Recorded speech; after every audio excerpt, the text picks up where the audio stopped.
तो कैसे हैं फ्रेंड्स। तो आज हम डाइकिन इन्वर्टर एसी में गैस डालेंगे जो कि टॉप अप करके दिखाएंगे।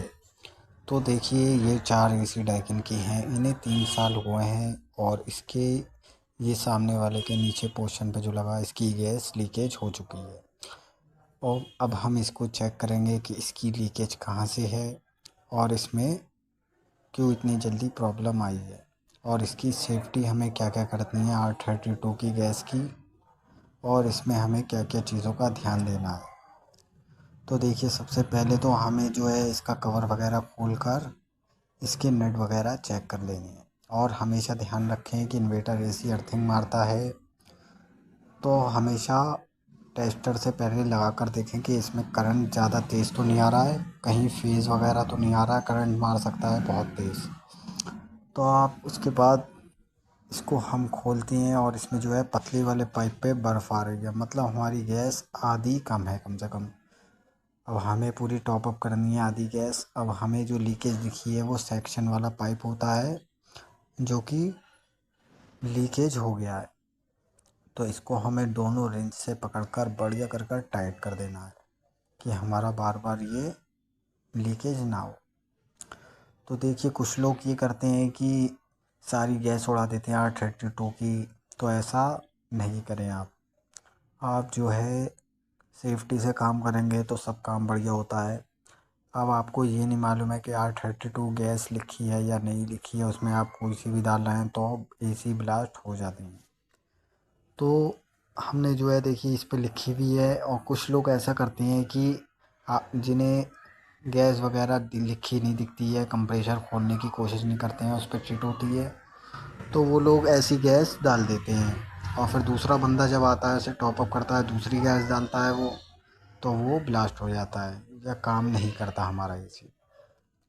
तो अब हम इसमें देखिए डबल चार्जिंग लाइन लगाएंगे अपने गेज में। पहली गेज की चार्जिंग लाइन हमें अपनी चार्जिंग लाइन को सेक्शन में लगा देना है और दूसरा अपने सिलेंडर में लगा देना है। इससे 2 चार्जिंग लाइन से आपकी दूरी बन जाएगी 2 मीटर। ये है कि बहुत रिस्की है R32 गैस। आपको मालूम होगा 150 जो होता है इस R22 का स्टैंड प्रेशर, R22 का 150 होता है।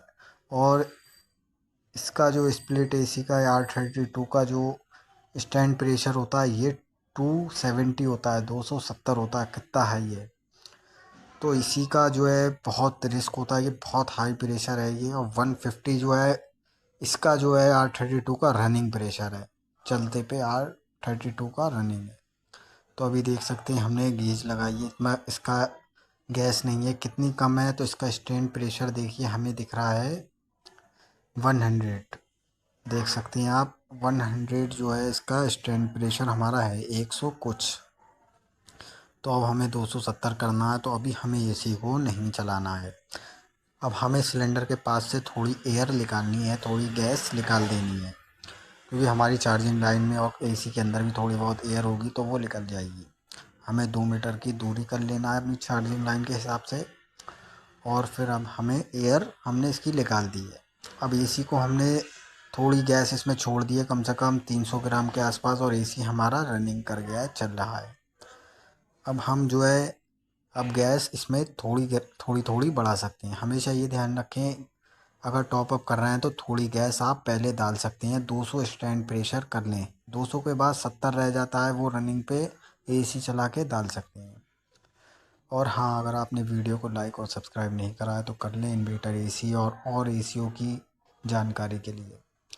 तो देख सकते हैं आप, किलोमीटर लगाएं या ना लगाएं ये हमेशा देख सकते हैं ये हमारा जो है 130 आ गया है इसमें रनिंग प्रेशर।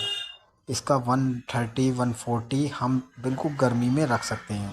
ज़्यादा गर्मी जो हमारी जून जुलाई की गर्मी होती है, अगर ठंड में गैस डालते हैं आप तो आपको 110 या 120 ही रखना पड़ेगा, ये हमेशा ध्यान रखना। तो देखिए हमने जो है इनकी सर्विसिंग भी करी है। ये पहले गंदे थे तो हमने सबकी सर्विसिंग करके ओके कर दिया है। अब सिर्फ हमें बस गैस टॉप अप करनी है। कुछ लोग टॉप अप नहीं करते हैं, तो घबराने की ज़रूरत नहीं है। जो चीज़ सही से होती है तो कर सकते हैं। तो कस्टमर ने कहा था ये सोलर पैनल के भी ऊपर पानी मार देना। तो हमने कहा चलो कोई नहीं, पानी है हमारे पास बहुत सारा, यहाँ पे बहुत सोलर पैनल लगे हुए हैं। तो इस जेट मशीन से हम जो है सोलर भी क्लीन कर देंगे। और एक चीज़ आप और ध्यान रखें कि अगर आप किसी भी दुकान से गैस लेते हैं तो गैस का बैक प्रेशर, स्टैंड प्रेशर जो है अपने गेज से देख लें, क्योंकि मेरे साथ हो चुका है। गेज से मैंने जब देखा तो R32 मुझे दे दी गई, R22 की जगह AC ब्लास्ट होते होते बचा है। ये हमेशा ध्यान रखें। धन्यवाद।